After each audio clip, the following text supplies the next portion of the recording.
Hello viewers, welcome to health world. ఈరోజు మనం sinusitis సమస్యకు మన చేతిలో ఉన్న పరిష్కారాల గురించి తెలుసుకుందాం. మన సమాజంలో సైనసైటిస్తో బాధపడే వారి సంఖ్య రోజు రోజుకి పెరిగిపోతోంది. ఎవరికైతే ఇమ్యూనిటీ పవర్ తక్కువగా ఉంటుందో వాళ్ళు ఈ సైనసైటిస్ బారిన పడే అవకాశాలు కూడా ఎక్కువగా ఉంటాయి. ఈ సైనసైటిస్ వల్ల విపరీతమైన హెడేక్ అనేది వస్తూ ఉంటుంది. మొదట జలుబుతో స్టార్ట్ అయ్యి మొహం అనేది స్వెల్లింగ్కి గురవుతుంది. ఈ ముక్కు చుట్టూ మరియు కంటి పైభాగంలో విపరీతమైన పెయిన్ని అబ్జర్వ్ చేస్తూ ఉంటారు. అంతేకాదు, వాళ్ళ తల వంచినప్పుడు వాళ్ళ కంటి పైభాగంలో ఒక పర్టికులర్ స్పాట్ దగ్గర విపరీతమైన పెయిన్ని వాళ్ళు అబ్జర్వ్ చేస్తూ ఉంటారు. దీన్నే సైనసైటిస్ పెయిన్ అని అంటూ ఉంటారు. మన ముక్కు చుట్టూ మరియు మన కంటి పైభాగంలో మన స్కల్లోనే గాలి గదులనే ఉంటాయి. ఆ గాలి గదుల్లో మ్యూకస్ తయారవుతూ ఉంటుంది. ఈ మ్యూకస్ మన ముక్కు రంధ్రాలను తడిగా ఉంచడంలో హెల్ప్ చేస్తుంది. ఈ సైనస్ లైనింగ్లో తయారైనటువంటి మ్యూకస్ వల్ల రెండు లాభాలు ఉంటాయండి. ఒకటి, అది ఎప్పుడూ మన ముక్కు రంధ్రాలను తడిగా ఉంచుతుంది. దానివల్ల మనం తీసుకునే గాలి ఎప్పుడూ తడిగా ఉండడమే కాకుండా అది మన శ్వాస నాళాలని తడిగా ఉంచుతుంది. అది పొడిబారిపోకుండా, డ్రై అయిపోకుండా కాపాడుతూ ఉంటుంది.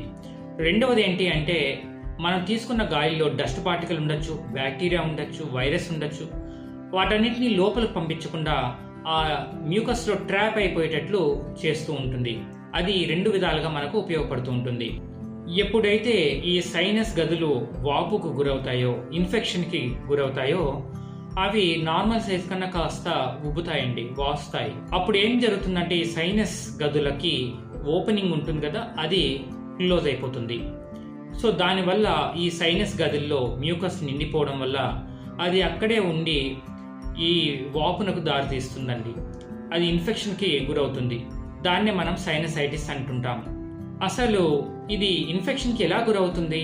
మేబీ అది వైరల్ ఇన్ఫెక్షన్ అయి ఉండొచ్చు, లేదా ఏదైనా అలర్జీస్ కూడా కారణమై ఉంటుంది. కొంతమందికి డస్ట్ అలర్జీ ఉంటుంది, మరికొందరికి కోల్డ్ అలర్జీ ఉంటుంది, మరికొందరికి ఏదైనా ఆహార పదార్థాలు, ఫుడ్ అలర్జీ ఉంటుంది.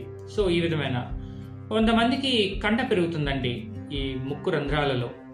దాన్ని నాసల్ పాలిప్స్ అంటారు. ఈ పాలిప్స్ పెరగడం వల్ల కూడా ఆ స్మాల్ ఓపెనింగ్స్ అనేవి బ్లాక్ అయిపోతూ ఉంటాయి. దీనివల్ల కూడా సైనసైటిస్ వచ్చే ఆస్కారం చాలానే ఉంది. కొంతమందికి పుట్టుకతోనే స్ట్రక్చరే డిఫరెంట్గా ఉంటుందండి. ఆ స్మాల్ ఓపెనింగ్ మరింత నేరోగా ఉంటుంది. వాళ్ళకు త్వరగా ఈ సైనసైటిస్ వచ్చే అవకాశాలు ఎక్కువగా ఉంటాయి. కొంతమంది స్మోక్ గురవుతూ ఉంటారు. బయట ఏదైనా సరే ఈ రోడ్డు పనులు జరుగుతుంటాయి కదండి, ప్లాస్టిక్ని, రబ్బర్ని కాలుస్తుంటారు. ఆ స్మోక్కైనా కావచ్చు, లేదా సిగరెట్ స్మోక్కి గురైన ఉండే ఛాన్సెస్ ఉంటాయి. ఇంకేదైనా సరే కారణం వచ్చు. పొగకి ఎప్పుడైతే మనిషి గురవుతాడో ఆ పొగ వల్ల కూడా ఈ ఇన్ఫ్లమేషన్ దారి తీయచ్చు. కొంతమందికి డెంటల్ ఇన్ఫెక్షన్ వల్ల కూడా సైనసైటిస్ వచ్చే అవకాశం ఉంది. ఎప్పుడైతే పై దవడ పళ్ళకి ఇన్ఫెక్షన్ గురైనాయనుకోండి, ఆ ఇన్ఫెక్షన్ ఆ సైనస్ గదులకు కూడా సోకి ఆ సైనస్ లైనింగ్ వాపుకు గురై సైనసైటిస్ వచ్చే ప్రమాదం కూడా ఉంది. ఇప్పుడు మనం సైనసైటిస్ రాకుండా చేసే లేదా వచ్చిన తర్వాత తగ్గించుకునే పరిష్కార మార్గాల గురించి తెలుసుకుందాం. మొదటి పరిష్కార మార్గం ఏంటంటే, మన ఇమ్యూనిటీ పవర్ని పెంచుకోవడం. అది సైనసైటిస్కే కాదండి, చాలా వ్యాధులకి అది ఉపశమనం. అది ఓవర్ నైట్లో జరగదు. It takes some time. మంచి ఆహారపు అలవాట్లు, మంచి గట్ హెల్త్ మనం మెయింటైన్ చేసినట్లయితే మన ఇమ్యూనిటీ పవర్ కూడా పెరుగుతుంది. మనలో ఇమ్యూనిటీ పెరగడం వల్ల రాకుండా చేయొచ్చు, వచ్చినా కూడా చాలా త్వరగా కూడా నయమైనట్లు మనం చేసుకోవచ్చు. ఇక రెండవ మార్గం ఏంటి అంటే, వచ్చిన తర్వాత సెలైన్ రిన్స్ అంటారండి, సెలైన్ నాజల్ రిన్స్. ఒక సెలైన్ ద్వారా, వాటర్ ద్వారా ఈ సైనస్ గదుల్ని క్లీన్ చేయడం అనేది జరుగుతుంది. దాని ద్వారా ఇమ్మీడియట్గా మనకు ఉపశమనం అనేది లభిస్తుంది. అది డాక్టర్స్ కావచ్చు లేదా ఎక్స్పర్ట్స్ చేతిలో జరగాలి. మనం మానవ ప్రయత్నంగా మనం ప్రయత్నాలు చేయకూడదు. కొన్ని రకాల నాజల్ స్ప్రేస్ మనకు లభ్యమవుతాయండి. ఈ నాజల్ స్ప్రేస్ వల్ల కూడా మనకు ఉపశమనం అనేది లభిస్తూ ఉంటుంది. ఇక మూడవ ప్రయత్నం ఏంటి అంటే, వామ్ వాటర్తో కాస్త కాపడం పెట్టడం అండి. ఎక్కడైతే ఏ భాగాలైతే విపరీతమైన పెయిన్కి లోనవుతున్నాయో ఆ ప్రాంతాల్లో మనం వామ్ టవల్ని వేడి నీళ్ళలో ముంచి కాస్త కాపడం పెట్టినట్లయితే కాస్త ఉపశమనం అనేది లభిస్తుంది. కానీ అది దీర్ఘకాలిక పరిష్కారం కాదు. సో మరి దీర్ఘకాలిక పరిష్కారం అంటే ఏంటి? ఎప్పటికప్పుడు ఈ నాజిల్ క్యావిటీస్ని, ఈ సైనస్ గదుల్ని క్లీన్ చేసుకోవడమే పరిష్కారం అండి. అది ఎలా జరుగుతుందంటే, సహజ సిద్ధంగా మనం వేగంగా గాలిని పీల్చినట్లయితే ఆ గాలి ఆ సైనస్ గదుల్లో ఉన్నటువంటి ఎక్సెస్ మ్యూకస్ని ఎవాపరేట్ చేసేస్తుంది. మనం వేగంగా ఎప్పుడు గాలిని తీసుకోగలుగుతాం? ఎప్పుడైతే మనం బాగా ఎక్సర్సైజ్ చేస్తామో, లేదా రన్నింగ్ చేస్తామో, విగరస్గా ఏదైనా ఆట ఆడుతామో, అప్పుడు మనం వేగంగా శ్వాసను తీసుకోవడం అనేది జరుగుతుంది. అప్పుడు ఏం జరుగుతుందంటే, ఆ శ్వాసలో ఉన్న గాలి, వేడి గాలి ఆ మ్యూకస్తో నిండినటువంటి సైనస్ గదులను క్లీన్ చేయడం అనేది జరుగుతుంది. అప్పుడు ఎక్కువ మ్యూకస్ అక్కడ చేరిపోయి బ్లాకేజ్ గురయ్యి ఇన్ఫెక్షన్ సోకకుండా మనము సైనసైటిస్ నుండి బయటపడవచ్చు. ఎక్కువగా నీరు తాగాలండి. ఇది 4వ పరిష్కారం.